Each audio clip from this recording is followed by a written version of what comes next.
Avec le drame de Crans-Montana, en fait, les coupeurs de feu ont été mis à l'affiche. J'ai été contacté par la famille d'une des victimes de Crans-Montana, un jeune homme de 25 ans.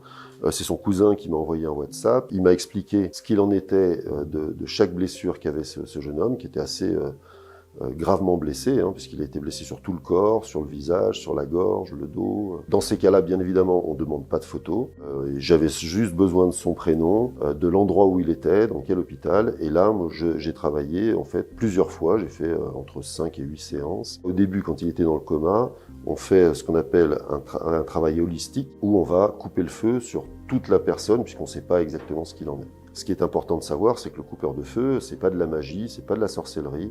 On va travailler en fait sur ce qu'on appelle les énergies et on va apaiser l'énergie du feu au niveau du patient.